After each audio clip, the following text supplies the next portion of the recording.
আসসালামু আলাইকুম। এখন শুনবেন সংবাদ শিরোনাম। দিনাজপুর ৩ আসনে খালেদা জিয়ার পক্ষে মনোনয়নপত্র জমা। অন্যান্য আসনেও দিনভর চলে ফর্ম সংগ্রহ ও জমাদান কার্যক্রম। কাল শেষ হচ্ছে সময়সীমা। নির্বাচন বানচালের জন্য দেশকে অস্থির করে তোলার চেষ্টা চলছে ঠাকুরগাঁওয়ে মির্জা ফখরুল। বিভেদ অনৈক্য তৈরি হলে ক্ষতিগ্রস্ত হবে দেশ। ওসমান হাদি হত্যার প্রতিবাদে বিভাগীয় শহরে ইনকিলাব মঞ্চের অবস্থান কর্মসূচি। দ্রুত বিচার নিশ্চিত না হলে কঠোর আন্দোলনের হুঁশিয়ারি। চাঁপাইনবাবগঞ্জে যুবককে নৃশংসভাবে কুপিয়ে আহতের ঘটনায় তোলপাড়। গুরুত্ব দিয়ে খতিয়ে দেখছে বলছেন পুলিশ সুপার। এতক্ষণ শুনছিলেন সংবাদ শিরোনাম, এবার বিস্তারিত। ত্রয়োদশ জাতীয় সংসদ নির্বাচনের মনোনয়নপত্র সংগ্রহ ও জমা দেওয়ার সময় শেষ হচ্ছে কাল। আজ দিনাজপুর ৩ আসনে বিএনপি চেয়ারপারসন বেগম খালেদা জিয়ার পক্ষে মনোনয়নপত্র জমা দেওয়া হয়েছে। বিকেল রিটার্নিং কর্মকর্তার কার্যালয়ে মনোনয়ন ফর্ম জমা দেন দলের নেতারা। এ সময় তারা বলেন, খালেদা জিয়া আসনটিতে প্রার্থী হওয়া নেতাকর্মীদের পাশাপাশি উচ্ছ্বসিত নির্বাচনী এলাকার সাধারণ মানুষও। বিপুল ভোটে জয়লাভের আশাবাদ জানান তারা। বিএনপি চেয়ারপারসনের দ্রুত আরোগ্য কামনায় সবার দোয়া চান নেতাকর্মীরা।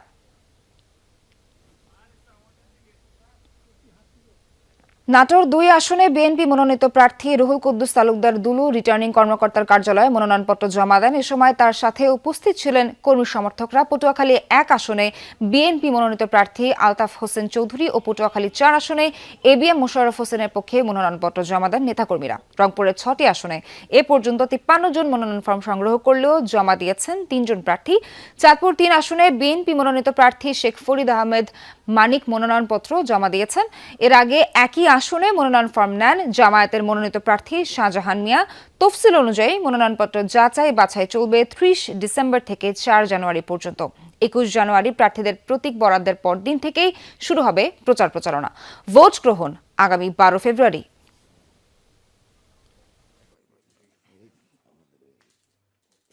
দেশের এই গণতান্ত্রিক ধারা অব্যাহত থাকবে এবং ওনার নেতৃত্বে আগামী দিনে বাংলাদেশ জাতীয়তাবাদী দল বিপুল সংখ্যাগরিষ্ঠতা নিয়ে রাষ্ট্রীয় ক্ষমতা যাবে। স্বাধীনভাবে মানুষ ভোট দিবে, এটাই এই ১২ ফেব্রুয়ারি যে নির্বাচন, সেই নির্বাচন হতে যাচ্ছে। ত্রয়োদশ সংসদ নির্বাচন বানচালের চেষ্টা চলছে।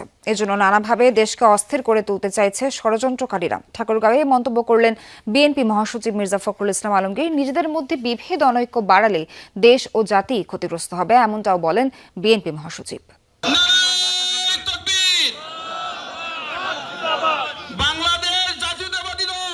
সকালে ঠাকুরগাঁও সদর উপজেলার মানব কল্যাণ পরিষদ চত্বরে আলেমুল আমাদের সাথে মতবিনিময় সভায় অংশ নেন বিএনপি মহাসচিব মির্জা ফখরুল ইসলাম আলমগীর।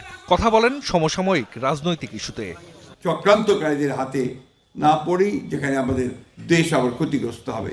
দেশ ক্রান্তিকাল পার করছে উল্লেখ করে বিএনপি মহাসচিব বলেন, আন্দোলন সহ নানাভাবে দেশকে অস্থির করে তোলার চেষ্টা চলছে।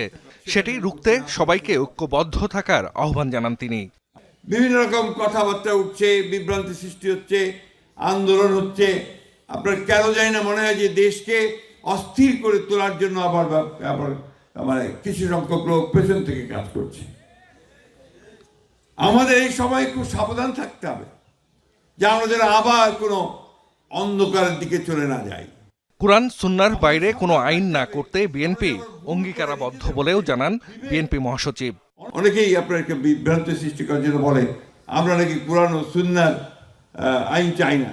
নাউজুবিল্লাহ। আমরা সবসময় কুরআন ও সুন্নাহর মধ্যেই আমরা থাকতে চাই। আমাদের বংশ সেটা, আমাদের রক্তের মধ্যে সেটা। আমরা গর্বিত যে আমি একজন মুসলমান। খতিব, ইমাম ও মুয়াজ্জিনদের জীবনমান উন্নয়নের জন্য বিভিন্ন পরিকল্পনার কথাও তুলে ধরেন মির্জা ফখরুল ইসলাম আলমগীর। খতিব, ইমাম, মুয়াজ্জিন সাহেবগণকে মাসিক সম্মানী প্রদান করা হবে। শরীফ ওসমান হাদি হত্যার সুষ্ঠু বিচার দাবিতে বিভাগীয় শহরগুলোতে মহাসড়ক অবরোধ ও বিক্ষোভ কর্মসূচি পালন করছে ইনকিলাব মঞ্চ। পূর্ব ঘোষিত কর্মসূচি পালনে দুপুর ২:৩০টার দিকে রাজশাহী বিশ্ববিদ্যালয়ের প্রধান ফটকের সামনে অবস্থান নেন নেতাকর্মীরা। পরে রাজশাহী নাটোর মহাসড়কে অবস্থান নিয়ে টায়ারে আগুন জ্বালিয়ে বিক্ষোভ করেন ইনকিলাব মঞ্চের কর্মীরা। বন্ধ হয়ে যায় যান চলাচল। আন্দোলনকারীরা বলেন, শরীফ ওসমান হাদি হত্যার ঘটনায় এখনো দৃশ্যমান কোনো প্রশাসনিক বা বিচারিক অগ্রগতি নেই। এতে বিচারহীনতার সংস্কৃতি আরও দৃঢ় হচ্ছে। হত্যাকাণ্ডে জড়িতদের দ্রুত গ্রেফতার করে আইনের আওতায় আনা না হলে কঠোর আন্দোলনের হুঁশিয়ারি দেন তারা।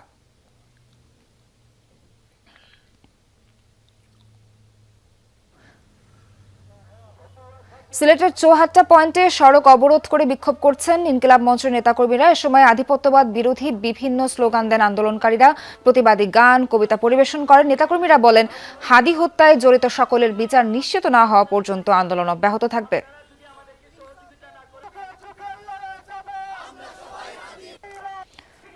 ময়মনসিংহ নগরীর টাউন হল মোড়ে অবরোধ কর্মসূচি পালন করছে ইনকিলাব মঞ্চ। বিক্ষোভকারীরা অভিযোগ করেন, প্রশাসনের বক্তব্য আইওয়াশ ছাড়া কিছু নয়, তারা সময়ক্ষেপণের চেষ্টা করছে। গুলির ঘটনার দিনই অপরাধীদের ধরা যেত বলে জানান তারা। এ সময় স্বরাষ্ট্র উপদেষ্টা ও আইন উপদেষ্টার পদত্যাগের দাবি জানান ইনকিলাব মঞ্চের সদস্যরা।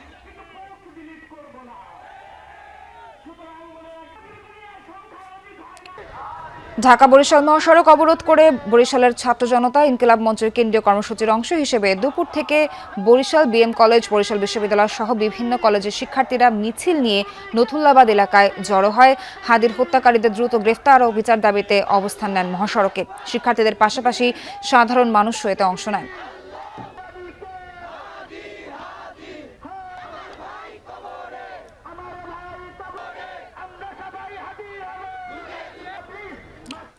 দর্শক, জাতীয় প্রেস ক্লাবে কথা বলছেন জামায়াতের আমির, আমরা সরাসরি যাচ্ছি সেখানে।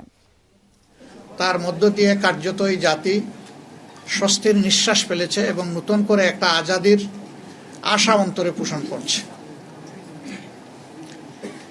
এই বিপ্লব পরিপূর্ণতা পেয়েছে 24-এ এসে, কিন্তু ত্যাগ এবং কুরবানি শুরু হয়েছে 2009 সাল থেকে। তৎকালীন বিডিআরের সদর দপ্তর পিলখানায় যে মর্মান্তিক হত্যাকাণ্ড সংঘটিত হয়েছিল, যেখানে বাংলাদেশের কমিটির 57 জন অফিসার তাদের জীবন দিয়েছিলেন, এরপরই একের পর এক বিভিন্ন দল, আলেম ওলামা, সিভিল সোসাইটি, সাংবাদিক সমাজ, এক কথা কেউ বাকি নাই, সকলের উপরেই নির্যাতন নিপীড়ন গিয়েছে। এখন জাতি একটা দীর্ঘস্থায়ী মুক্তির দিকে আগাতে চায়, শান্তির দিকে আগাতে চায়, একটা সুশৃঙ্খল জাতি হিসাবে আত্মপ্রকাশ করতে চায়। এবং আমাদের যুব সমাজের যে প্রত্যাশা, যেটার জন্য বুক চিতিয়ে তারা লড়াই করেছিল, জীবন দিয়েছিল, তাদের প্রত্যাশা পূরণ এখন আমাদের দায়িত্ব। আমরা আজকে মহান রবের দরবারে সেই সমস্ত আল্লাহর বান্দাদের জন্য দোয়া করছি যারা জুলুমের হাত থেকে দেশকে বের করে আনার জন্য লড়াই করে জীবন দিয়ে দুনিয়া থেকে বিদায় নিয়েছেন। আল্লাহ তাদেরকে ক্ষমা করুন, তাদের উপর রহম করুন, আল্লাহ তাদেরকে শহীদ হিসাবে কবুল করুন। আর যারা লড়াই করতে গিয়ে আহত, পঙ্গুত্ব বরণ করেছেন, তাদের প্রতি আমাদের গভীর শ্রদ্ধা এবং সমবেদনা।